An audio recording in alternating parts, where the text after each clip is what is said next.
A semana voa, não é mesmo? Bem-vindos, aqui é o Rafael Chagas. Estamos na aula 4 dessa nossa missão espacial para conseguirmos provocar você e todas as pessoas que darão aula. Pois é, esse é o programa Train the Trainer, TTT, a formação de multiplicadores. E vamos falar nessa aula da relevância de compreendermos os treinadores, aqueles que serão multiplicados, aqueles que levarão aquele conteúdo que você quer. Lembra só de se inscrever aqui no canal, hein? Estamos de olho. Então, eu quero falar uma coisa importante que é a dica que começa dessa aula. Nós estamos falando aqui da capacidade de aprender a ensinar. Os nossos treinadores, eles precisam aprender a ensinar. Por isso que nós falamos até agora de diversos recursos do ambiente, recursos de sensibilidade e percepção, recursos de metodologia, para que você consiga olhar agora para as pessoas e realmente, com efetividade, começarmos essa etapa de como eu vou ensinar. Então, o primeiro ponto que eu quero falar são sobre os recursos para os multiplicadores. Que recursos você vai levar para eles? O que é o comum? O comum é a gente entregar para cada multiplicador um PowerPoint, que é o que vai ser exibido ou numa sala, ou no computador, ou num celular, né? Não importa a ferramenta, mas que ele possa compartilhar o conhecimento. Também uma apostila, é o que eu chamo do book e do workbook, né? Então ele tem um material para ser divulgado e um livro de exercícios, uma apostila, que ele possa ter uma cópia do que está sendo projetado, compartilhado e falado, ou até mesmo se precisar ser preenchido. Então ele tem um book, ele tem um workbook. O próprio treinador precisa também saber se ele vai usar vídeos, música, áudio, dinâmicas de grupo, gamification. Então ele precisa entender qual é o modelo. E também o seu treinador, ele precisa estar munido com o plano de aula, né? E com algumas ferramentas de mensuração.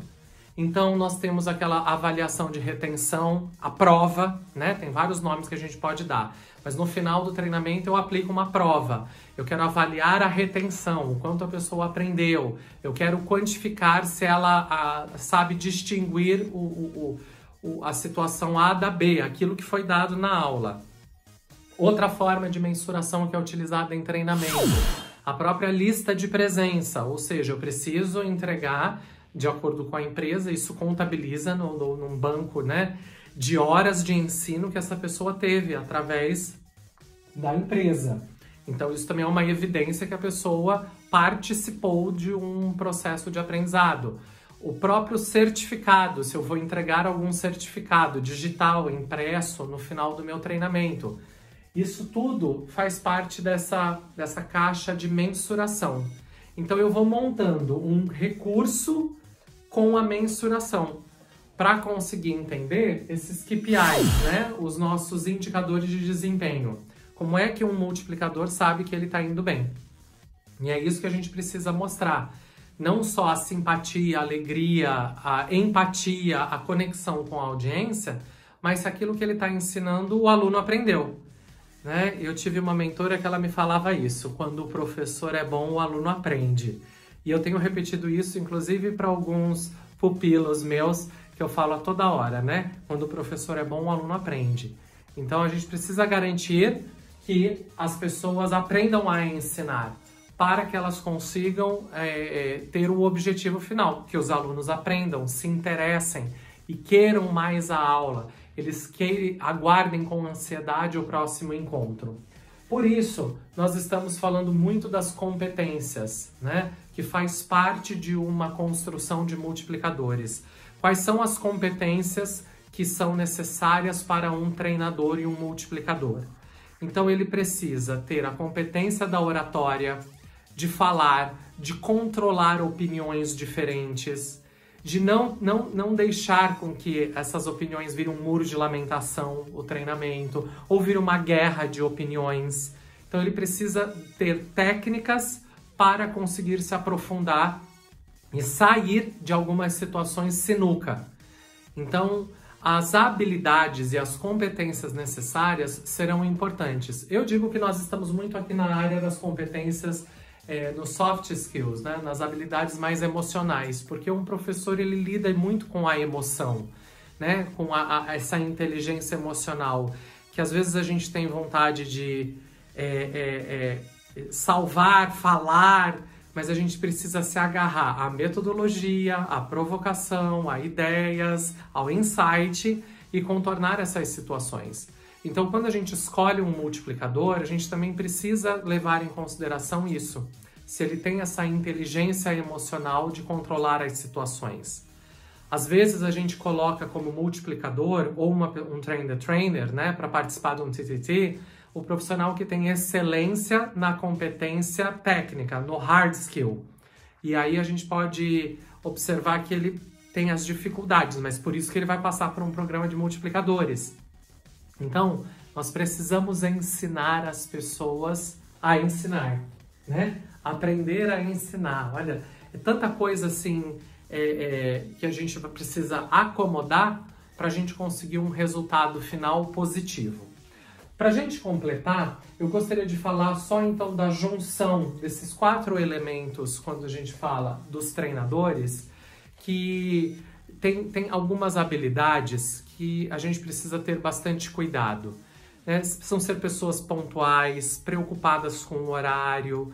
Um multiplicador é aquela pessoa que chega em média 1 hora antes. São pessoas prevenidas, né? Eu já mostrei numa outra aula o meu kit, né? Eu digo que o kit não é só do aluno, né? Porque nesse meu kit eu tenho fita adesiva, eu tenho adaptadores para o computador, eu tenho Benjamin, eu tenho extensão, eu tenho cola, eu tenho papel, eu tenho uma infinidade de coisas aqui dentro que vão me permitir sair de situações que a gente está exposto. Né? A gente vai dar um treinamento num shopping, num hospital, num escritório de advocacia. Chega lá, não tem o cabo. Chega lá, não tem a extensão. Não dá para pregar porque não tem a fita. Então, a gente precisa montar um kit de sobrevivência, né? E fazer com que esses treinadores tenham essa preocupação. É um alerta que mora dentro de cada multiplicador. E eu sei que por vezes a gente pensa que é difícil encontrar isso nas pessoas, mas não. Isso precisa ser aflorado. A gente precisa estimular que todo mundo tenha a capacidade de ensinar alguém. A gente só precisa dar para as pessoas as ferramentas. E é por isso que a gente fala tanto dos recursos que vão impactar. Então, quando você for fazer um programa de multiplicação, leve uma estrutura o mais completa possível para os seus treinadores. Para que você tenha um padrão nas entregas, mas para que eles também tenham toda a segurança e os recursos que serão utilizados para honrar aquele plano de aula. Faz sentido? Então é isso. Espero vocês para a nossa 5ª e última aula para encerrarmos toda essa nossa conversa. Se inscreva, curta, compartilha e eu espero vocês aqui amanhã.